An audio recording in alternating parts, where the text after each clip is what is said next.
네, 안녕하십니까. 하나투자증권 리서치센터장 박용훈입니다.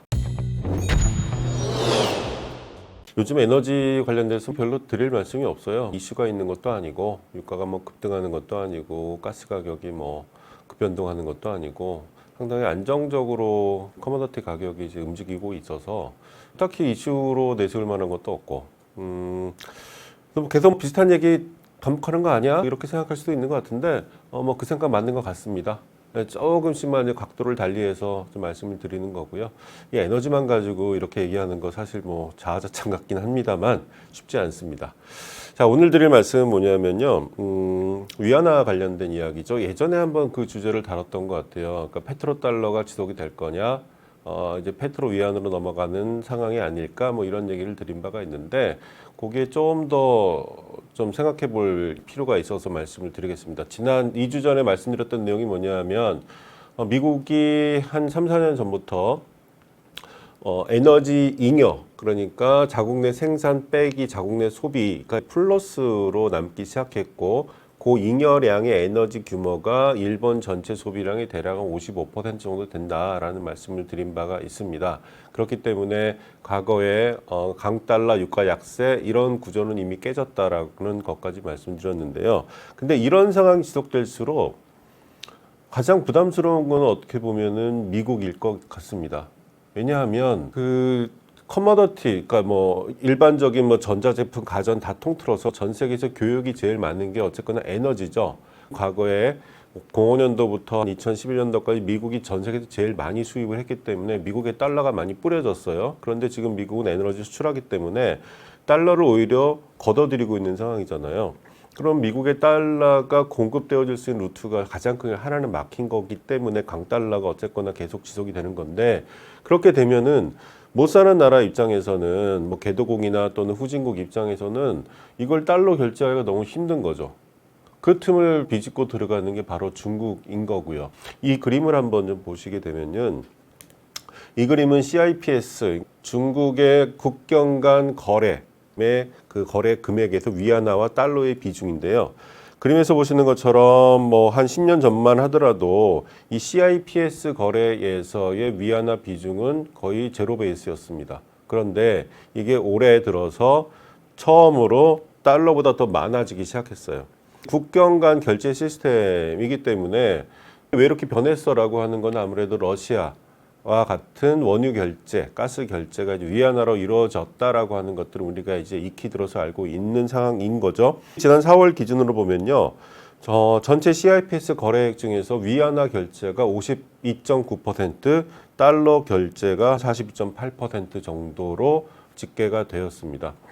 이거 계속 늘어날 수 있겠다라고 보시는 게 타당할 것 같고요. CIPS에 가입된 뭐 은행들의 총 개수를 보면은 1,500개 정도가 되고요. 지난 5월 달에 일간 거래액이 달러로 보면 1,077억 달러 정도가 됐습니다.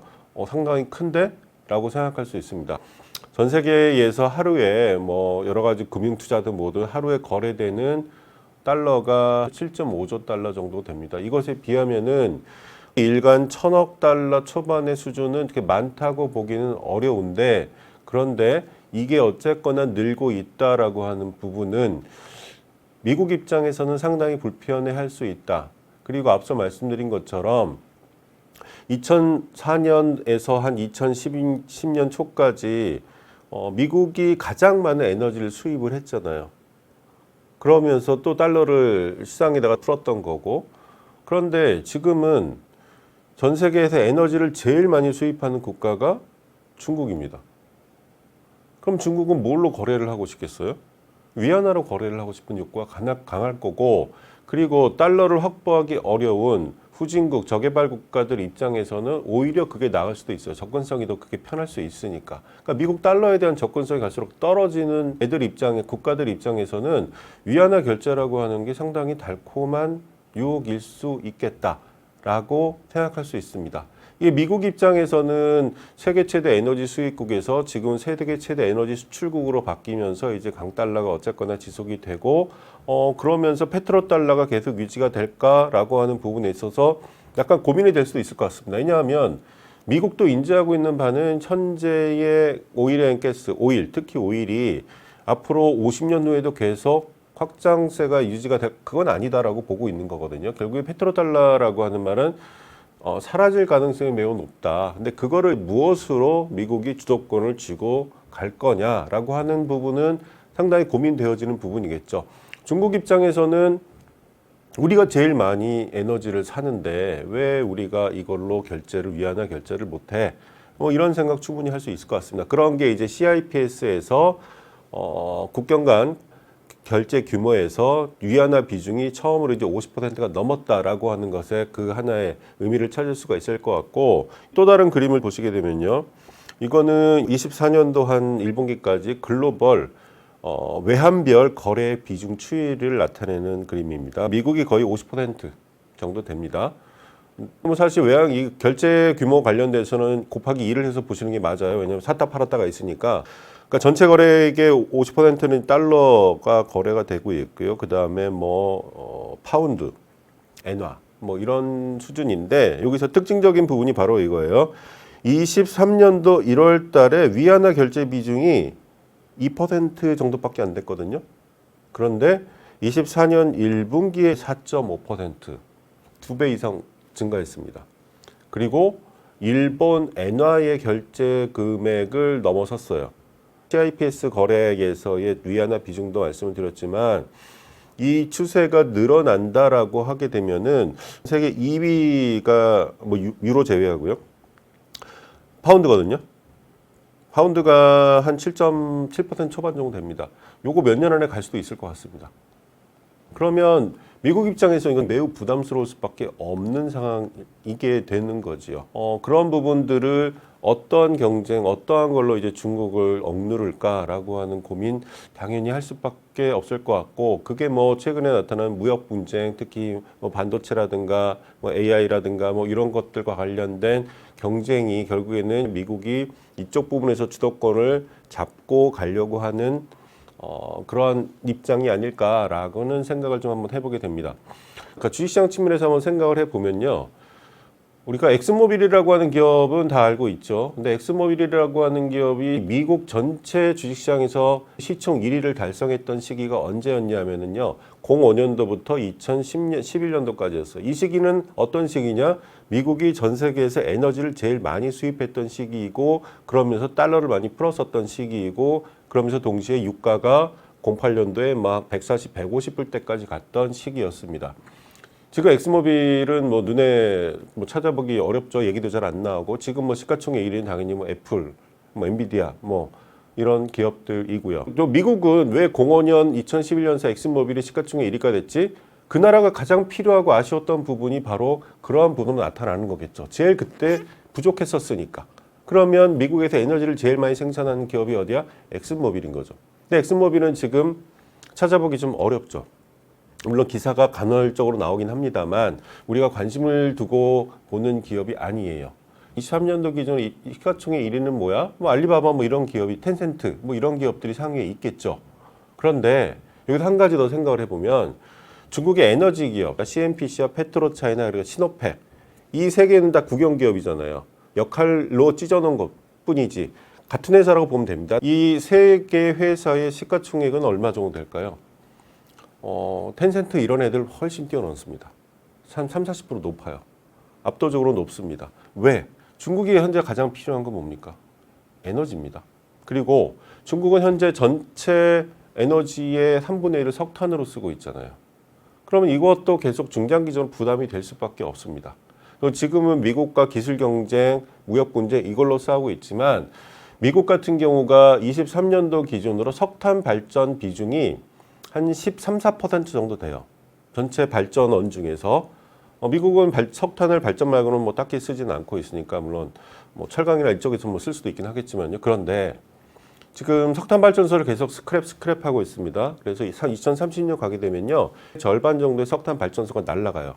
미국의 석탄 발전 비중이 5% 언더로 떨어질 가능성 매우 높습니다. 높아도 7%, 6%밖에 안 될 거예요. 거의 사라진다라고 보시면 될 것 같은데, 그런데 중국은 2030년도에 석탄 발전의 캐파가요, 2023년도보다 오히려 13-14% 늘어납니다.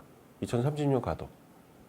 발전 수요가 계속 전력 수요가 계속 발생하기 때문이죠. 뭐 AI든 EV든 추가로 되는 것도 있으니까. 그러면 미국 입장에서는요, 지금은 기술력 가지고 기술 분쟁 또는 무역 분쟁을 하고 있지만 2030년 넘어가게 되면요, 미국에는 석탄 발전이라는 게 존재하지 않게 되는 거고, 석탄 발전은 중국에만 중점적으로 진행이 되고 있는 거죠. 그러면 요거 분명히 분쟁의 대상이 될 수 있습니다. 환경 문제.